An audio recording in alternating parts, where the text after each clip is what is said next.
honeymoon was great. Like nothing went wrong, right? A few things. First of all. Oh, I know. See, we're talking about old school stuff, and on the offensive phrase I use too. But that's because the honeymoon in the old days, you hadn't had sex before. Yeah. So that was like, honeymoon, finally. Right? And now it's just a vacation from all the fucking bullshit you had to deal with That's for the all. wedding. So I made a mistake for the honeymoon, okay? Oh. I cheaped out, and I shouldn't have done it. Really? So we decided to go to Cancun, Mexico, which, by the way, is insanely beautiful. And I'm glad we picked that location. We went to the Maya ruins in Tulum. We went to this place called Xel-Ha, which is basically this gigantic body of water in the middle of the jungle that they've made an amusement park out of. And so you go like tubing, zip lining, all the food and alcohol is included. It's $105 a person, right? So it's like about the price that you pay to go to Disneyland, but it's way better than Disneyland. So much better than Disneyland because there's alcohol included, but it's not shitty alcohol. Like I had a bunch of like rum and cokes, and I was like, "Can you make it a triple?" And he's like, "Whatever you want." And so I got so drunk. It was so much fun. It was great. And they have hammocks everywhere. So after you get drunk and really tired, you can sleep in the hammocks. It was great. That was probably my favorite part, along with Tulum. That was amazing too.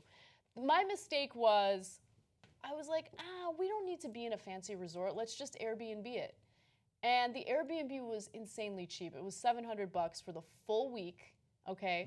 And it was on the water. But the only issue is it was an older building, and it just felt like I went back to the 1980s. It didn't have good amenities. Like it just, it was kind of dirty. It was kind of dusty, and I'm kind of insane about cleanliness. So I wish I would have just gone with the resort and splurged a little bit. There are two really quick things that I have to mention. In some ways, we are overregulated in the States. And I had a few experiences. Experience number one was the best restaurant in Cancun, and it's not even a restaurant. They don't even have a kitchen. It's right by the harbor, and what they do is fish in the morning, and then they make fresh ceviche. And their kitchen is just a bunch of long tables where they prepare the ceviche.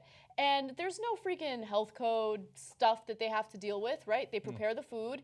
Oh my God, literally the best seafood I have ever had. Super cheap, super delicious. I wanted to eat there every day. We went to the fancy restaurants as well. And yeah, they're good, whatever, but it's not the same, you know? Having this little restaurant that goes out fishing in the morning and serves you the catch of the day, amazing. So that happened. Second, and only 3 people have died there last week. It's not a big deal. I'm trying to remember the name of the restaurant. I'm blanking on it right now. I think that they'll catch it. They'll see it. Oh, that's the guys with the tables out by the ocean. Yeah, it's across the street from Solimar, which is one of the resorts. Okay, anyway, so that.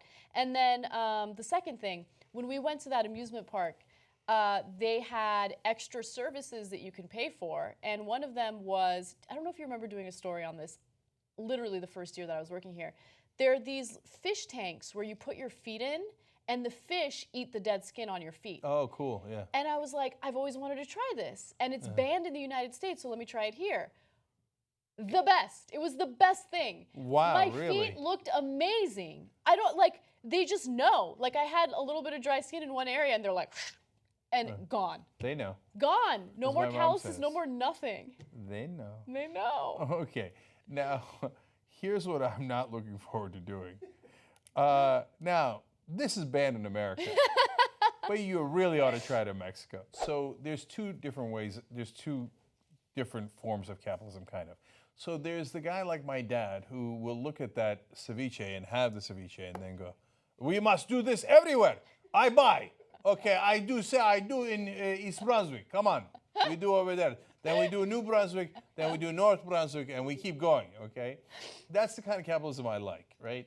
But then at some point, Ceviche Incorporated becomes a public corporation. Yeah. And then you forgot who the founder was. There's no sense of pride. There's nothing. And there's no sense of obligation, morality, responsibility. Yeah. There's just, how do we maximize the profit? That's when, there's E. coli, but that's going to cost me a nickel per fish to fix.